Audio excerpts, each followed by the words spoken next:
Area 51 is a top-secret underground U.S. Air Force base located in the lifeless desert of Nevada. It was created during the Cold War and for many years remained the subject of many rumors, speculations, and conspiracy theories. Despite the fact that its existence was not officially recognized by the government, information about it constantly surfaced in various sources. It wasn't until 2013 that the CIA finally declassified its existence, although the details of its activities have remained a mystery to the general public. Many believe that Area 51 is a place where American authorities study extraterrestrial technology and possibly conduct research on the aliens themselves. Such speculation is fueled by numerous testimonies from people who claim to have seen strange objects resembling unidentified flying saucers around the base, as well as stories from former employees hinting at research into extraterrestrial artifacts. Conspiracy theorists and ufologists are so interested in the topic that they have even made attempts to break into the base. One of the most high-profile cases occurred in 2019 when a mock call appeared on the internet, "Storm Area 51. They can't stop us all." This meme quickly went viral on social media and led to thousands of enthusiasts actually heading out into the Nevada desert, hoping to find out what the military was hiding. Although the actual assault never happened, the authorities took the threat seriously and increased security at the facility. Now let's deal with the facts. Area 51 really exists and is located on the territory of a huge range of the U.S. Air Force Base Nellis. Its location is carefully thought out. The base is only 130 kilometers from Las Vegas, but at the same time in the depths of the desert region, where it is difficult to approach undetected. The range itself, on which the base is located, covers an incredible 18,000 square kilometers, making it one of the largest military facilities in the world. For comparison, this area is larger than the entire Kaliningrad region. At the same time, about 13,000 square kilometers of this space is a closed zone, in the airspace above which any civilian flights are strictly prohibited. On the official website of the Nellis base, the military proudly point out that this is the world's largest space intended for training flights, testing new technologies and military maneuvers. This makes sense, because the desert terrain is ideal for testing. Here you can conduct bombing raids, test secret developments, and train pilots without risk of being observed by outsiders. However, ufologists are sure that the military is hiding more than just modern fighter jets. They argue that where but in such a remote and well-protected location to hide the wreckage of crashed UFOs or even alien bodies. The history of the base dates back to 1954. Then U.S. President Dwight Eisenhower ordered to find a remote location suitable for testing new aircraft and the development of advanced military technology. The main requirement was the presence of natural protection from prying eyes, including satellite reconnaissance of the USSR. After a long search, the specialists chose the area of the dried-up Groom Lake in Nevada. Before the war, this area was privately owned and belonged to a family of local rednecks. Their land turned out to be rich in natural resources. There were deposits of silver, lead, and even a small amount of gold. When the government offered to buy the plot for $5 million, the owners refused and said that their land was worth 8 times as much, $40 million. However, the authorities were not going to overpay, and, as a result, the plot was forcibly seized in favor of the state. As compensation, the former owners were paid only $1 million, which seemed a paltry sum compared to their requests. Thus began the history of one of the most classified and mysterious U.S. military bases, around which to this day rumors, speculations, and conspiracy theories do not subside. For some time on the territory of the future Area 51 there was an ordinary, at first glance, airbase. However, its activity could not be called quite ordinary. It was here that airplanes were serviced, which performed sorties to test atomic bombs. This place was ideally suited for such purposes: remoteness from major population centers, lifeless desert terrain, and strict control by the military. Later, realizing the strategic convenience of this secret location, the authorities decided to use it for testing advanced reconnaissance planes for spy missions. It was here that tests were conducted on the famous U-2 spy plane, which later played a key role in American aerial reconnaissance. The U-2 was developed by the legendary Lockheed Martin Aircraft Corporation. The main task of this airplane was to fly at huge altitudes, beyond the reach of radar and anti-aircraft systems of the time, and to carry on board powerful equipment for aerial photography of classified objects on the territory of the Soviet Union. In fact, the U-2 was the first true strategic reconnaissance aircraft capable of penetrating enemy airspace without risk of being detected. However, as history has shown, the threat could not be completely avoided. It was the U-2 that was later flown by American pilot Gary Powers, whose plane was shot down by a Soviet missile over Sverdlovsk, now Ekaterinburg, in 1960. The incident became one of the most high-profile spy scandals of the Cold War. Powers was captured, and 2 years later was exchanged for Soviet spy Rudolf Abel, which only served to inflame relations between the USSR and the United States. The regime of secrecy accompanying the U-2 tests was so strict that, according to one version, the plane was delivered to Area 51 in disassembled form. This was done so that, in case of information leakage or possible espionage activities, the enemy could not immediately understand what exactly is being tested at the base. Only once on the ground were the U-2 parts reassembled, after which its first test flights began. Later in Area 51 tested Lockheed State Route 71 Blackbird, another iconic reconnaissance aircraft, capable of speeds up to 3,500 km per hour and perform high-altitude flights, remaining virtually invulnerable to air defense. Other experimental vehicles that became prototypes of modern invisible airplanes were also tested here. It was during this period that the first reports of unidentified flying objects in the area of Area 51 began to appear. In 1959, the newspaper of the city of Reno, located to the north of the classified base, published sensational news. Local residents repeatedly observed in the sky bright green object, flying much faster than any aircraft and performed maneuvers that were not available to any known aircraft. Its strange trajectories and high speed generated a lot of rumors about the possible alien origin of the object. How did the CIA react to this? Instead of refuting the rumors, the Secret Service took a different tactic. They encouraged such stories in every possible way. According to one version, it was the American authorities themselves spread myths about UFOs to hide the real military tests. This was an ingenious strategy. Any reports of strange flying machines could be written off to the rich imagination of ufologists and conspiracy buffs. Thus, the real secret developments remained in the shadows, and discussion of them was disguised as discussion of UFOs. Thus was born the legend of Area 51 as a place where flying saucer debris and even alien bodies were allegedly stored. Throughout the Cold War, Area 51 was used not only to test advanced American technology, but also to study captured Soviet aircraft. Any opportunity to study the enemy's military developments was worth its weight in gold, as there was a fierce arms race between the US and the USSR. The data obtained could give an advantage in future air battles, helping to identify the weaknesses of enemy equipment, develop effective countermeasures, and improve their own fighting machines. One example of such operations was the arrival of 2 Soviet MiG-17 fighters at Area 51 in 1968. The story of their appearance at U.S. disposal turned out to be quite unusual. Syrian pilots on a training flight got lost and mistakenly landed on Israeli territory. Israel, being a U.S. ally, handed over the captured planes to the Americans, who gladly accepted the gift and sent them to a top-secret base for study. However, MiG-17s were by no means the only Soviet airplanes that fell into the hands of the Americans. Trophy MiG-21s, MiG-23s, and even MiG-29s were also brought here at various times over the years, obtained in various ways, both through defectors and through U.S. Allied transfers.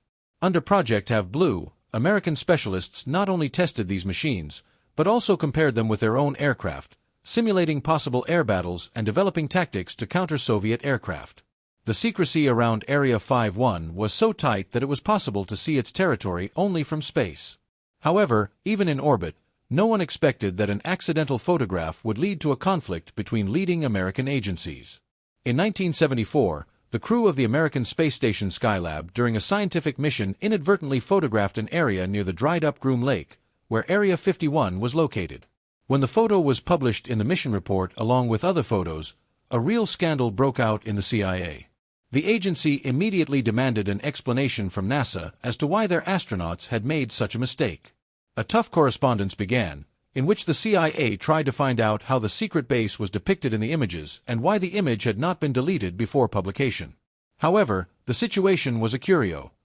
NASA didn't even know that Area 51 was a classified facility. The level of secrecy was so high that even within the U.S. government there were people who had no idea of its existence, let alone a ban on photographing it. As a result, the CIA was faced with a dilemma. They could not clearly explain to the astronauts why this particular location could not be photographed. The more questions the astronauts asked, the harder it became to avoid answers. In the end, the CIA accepted what had happened, realizing that it was too late to worry, The Soviet Union had long ago had its own satellites that could observe the territory of Area 51 from orbit. Thus, there could no longer be any special military damage from an accidental snapshot. Interestingly, at that time ufologists did not yet suspect the American government of hiding alien technology or alien bodies in Area 51. The reason is simple: they simply did not know about the existence of this base. The U.S. government successfully hid the very fact of its existence, and all the tests of new airplanes were held under the cover of various legends. Those few who noticed strange lights in the sky or heard rumors could not confirm their guesses, and public opinion was not attuned to conspiracy theories.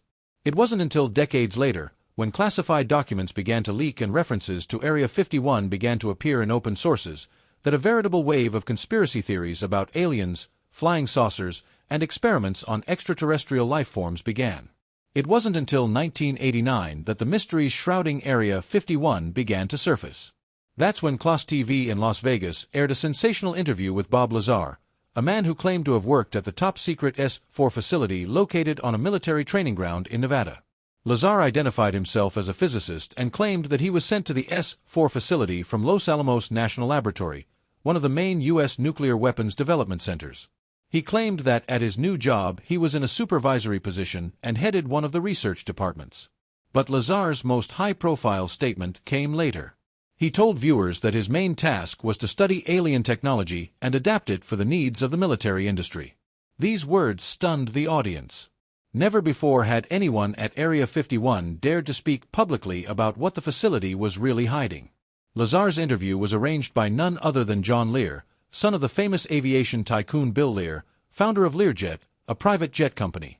John Lear himself was an experienced pilot, and from 1967 to 1980, he flew secret missions for the CIA, including in the Vietnam War zone.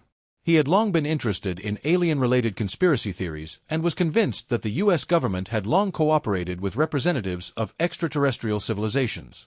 In 1987, even before the scandalous interview, he shared his views on an early internet forum. In his posts, he claimed that the U.S. had been working with aliens for years, sharing technology, and using Hollywood to covertly propagandize and prepare the public for contact with extraterrestrial life. He cited the cult films Close Encounters of the Third Degree, 1977, and Alien, 1982, as examples, saying that the government allegedly funded their production so that people would gradually get used to the idea that UFOs and intelligent beings existed beyond Earth.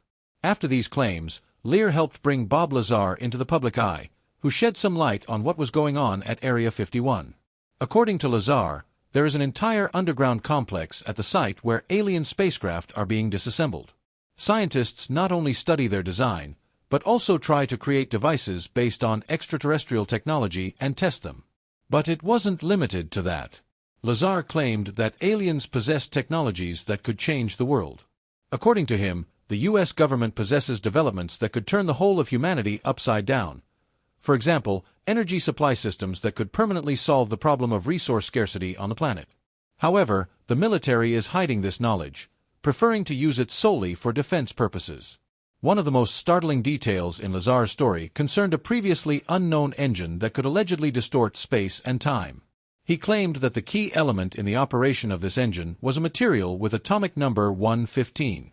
In 1989, such an element did not yet exist in the official Mendeleev table, but years later, in 2003, scientists actually synthesized element 115, which was named moscovium. Curiously, it was discovered not in the United States, but in Russia, at the Joint Institute for Nuclear Research in Dubna. This created even more speculation around Lazar. Did he know something that the rest of the world would not learn about until 14 years later? Or were his stories just a coincidence? But the most sensational was another of Lazar's statements. He claimed that at least 9 flying saucers were stored in Area 51, which were allegedly discovered on Earth and taken to a secret base for research. All of these vehicles were small in size and, according to him, were designed for pilots of small stature. He claimed that he had once seen people in lab coats communicating with a creature of small stature that was very different from a human being. According to him, such aliens were given the unofficial nickname Kids inside the base, precisely because of their miniature physique. This detail particularly struck ufologists, because since the end of the 20th century in popular culture ingrained image of small gray aliens, creatures with skinny bodies, large heads, and black almond-shaped eyes. Lazar claimed to have seen one in person and implied that the U.S. might be in contact with extraterrestrial civilizations. Upon the release of this interview, the public was stunned. Some believed Lazar, calling him a hero who revealed to the world the truth about hidden technology. Others considered him a fraud, claiming he made up his story to get attention. Either way, it was from this point on that the myths about Area 51, secret experiments, and government conspiracy became really popular, giving rise to many new conspiracy theories. According to Bob Lazar's claims, the aliens whose technology was being studied at Area 51 originated from the Zeta Grid star system. This star system was already familiar to ufologists long before the sensational interview. It is associated with one of the most famous cases of alien abductions, which shocked the public in the 1960s. In 1961, an American married couple, Barney and Betty Hill, sought help from specialists. They claimed that during a late-night car trip they had been abducted by unknown beings and briefly taken away in a flying saucer. According to them, the aliens were dressed in black jumpsuits, possessed large heads and thin limbs, and their behavior resembled scientists conducting medical research. After the event, the couple experienced strange lapses in memory and could not recall much of what had happened. Barney felt unreasonable anxiety, and Betty began having vivid and frighteningly realistic dreams about the abduction. Their story caused widespread public outcry, and experts suggested regressive hypnosis sessions to recover forgotten memories. During the hypnotic sessions, Barney and Betty Hill described in detail their trip aboard the UFO and even said that the aliens showed them a map of the starry sky. The couple tried to recreate it in detail, but because they were simple people without a deep knowledge of astronomy, were able to draw only a general sketch. However, in 1974, amateur astronomer Marjorie Fish studied their drawings and compared the map to known star systems. The result was striking. According to the descriptions, the map did indeed resemble the scheme of the constellation Zeta Setka, located about 39 light-years away from Earth. Later research showed that this star system did indeed include planets that, in theory, could be habitable. This finding further increased ufologists' interest in Zeta Setka, and when Bob Lazar stated that this is where the aliens whose ships are being studied in Area 51 came from, many took his words as undeniable confirmation of theories about extraterrestrial intelligence. In addition, Zeta Setka is familiar not only to ufologists, but also to science fiction fans. It is in this star system that the events of the cult movie saga Aliens unfold. In particular, in the movie Aliens, characters explore LV-426, a fictional planet located in this constellation, where the collision of humans with xenomorphs takes place. This added even more mystery and mystique around this star system and strengthened its connection to the theme of alien contact. However, Bob Lazar's incredible interview began to be questioned almost as soon as it aired. First, there was no credible evidence that he had ever worked at the Los Alamos lab at all, as he claimed. Journalists tried to check his background, but found no mention of him at the universities where he was supposedly educated. MIT, Massachusetts Institute of Technology, and the California Institute of Technology, where Lazar allegedly studied, have not confirmed his enrollment or graduation. When asked why there was no record of this, Lazar suggested that the government had deliberately erased all traces of his past in order to discredit him and make it appear as if he never existed in the scientific community. Some ufologists believed him, but skeptics pointed out that such claims were a convenient way to avoid fact-checking. In addition, in 1990, Lazar found himself at the center of a criminal scandal. He was arrested on suspicion of pimping and soliciting prostitution. This incident further damaged his reputation, and many began to view his statements as an attempt to gain attention or capitalize on a high-profile sensation. And then, in 2006, he was investigated again, this time on suspicion of transporting illegal chemicals. Most likely, it was about precursors used for the production of narcotic substances, which hit his image even harder.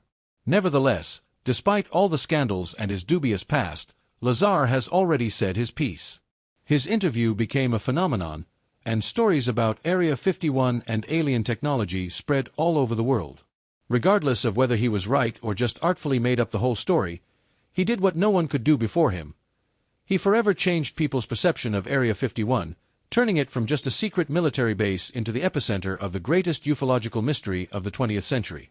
Since then, Area 51 has steadily attracted the attention of ufologists, conspiracy theorists, and researchers around the world, forming more and more myths, rumors, and conspiracy theories.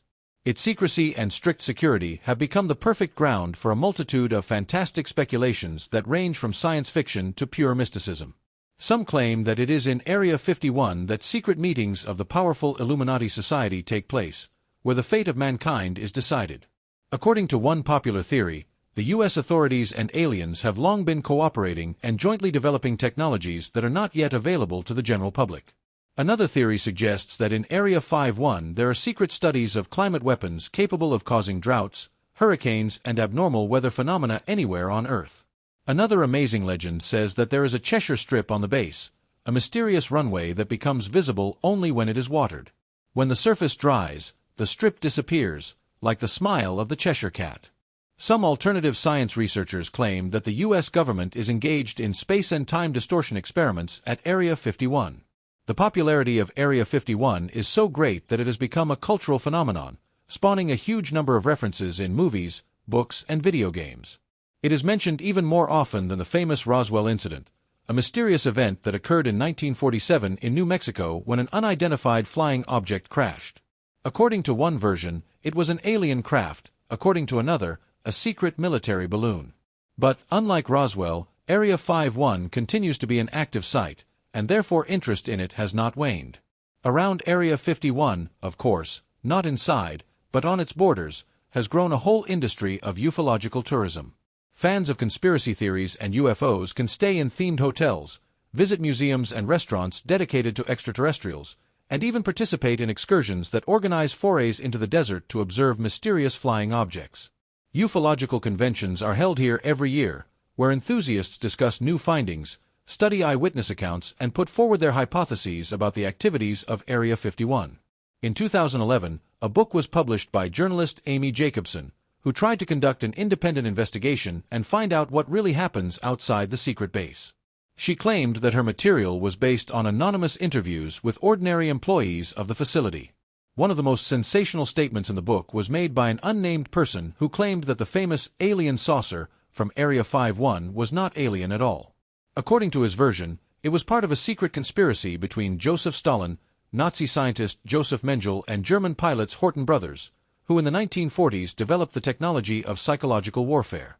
The purpose of this project was supposedly to sow panic in the United States by creating a false threat from outer space.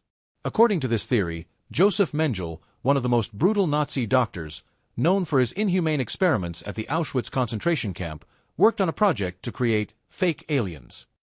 To do this, he conducted genetic experiments on teenage homeless children, deforming their skulls and changing their body proportions to resemble typical gray aliens from popular representations. According to one version, such pilots were loaded into experimental German flying machines and sent to the United States, where one of them crashed at Roswell in 1947. This shocking story caused a storm of discussion and controversy, but no official confirmation of this version has ever been found. Anyway, Area 51 continues to be one of the most mysterious and discussed locations in the history of modern ufology. According to the shocking version presented in the book by Amy Jacobson, experimental flying saucers, which allegedly contained genetically modified children, were really used to create panic in the United States.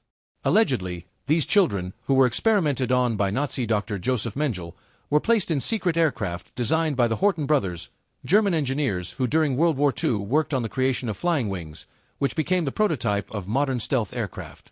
How Joseph Stalin got involved in all this, the book does not explain, but, according to one version, he tried to use this project to intimidate Americans by instilling fear of an unknown extraterrestrial threat. It was as part of this alleged experiment that one of these saucers allegedly crashed in Roswell in 1947. This theory caused a real stir among ufologists, although there was no real confirmation. Amy Jacobson, 5 years after the release of her book, received the Pulitzer Prize, however, for a completely different material, not related to ufology. Nevertheless, her name has forever remained in the history of Area 51 revelations, and her book has become one of the most controversial but discussed sources about the mysteries of this secret base. In 2005, ufologists decided it was time to get active. They took advantage of American legislation, namely the Freedom of Information Act, FOIA, which allows any U.S. citizen to request the declassification of government documents. The process dragged on for a long 8 years, but in 2013 the authorities finally officially recognized the existence of Area 51. However, there was nothing to rejoice about. Instead of sensational data about aliens and flying saucers, the government released only old, long irrelevant information concerning the testing of U-2 and State Route 71 Blackbird reconnaissance planes, as well as trophy Soviet equipment. Ufologists became furious. They said that the authorities deliberately took this step to cover up real secrets that might somehow relate to extraterrestrial technology and contacts with aliens. Meanwhile, Area 51 continued to be a source of new mysteries. One of the most unusual findings of recent years is the mysterious dudes in camouflage who guard the area. Their appearance greatly puzzled ufologists, because the zone is not patrolled by the usual police, military, marines, or even agents in black suits. Instead, strange, but clearly well-trained and armed people are traveling around the perimeter of the base. They've been dubbed the dudes in camouflage because no other information about them could be obtained. They wear uniforms without insignia, drive white jeeps without license plates or identifying marks, and instantly react aggressively to any attempts to get closer. No one knows what department they belong to.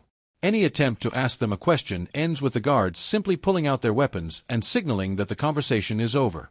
This atmosphere of extreme secrecy drives people so crazy that in 2019, one user of the popular social network Facebook, Matty Roberts, decided to end the secrecy once and for all.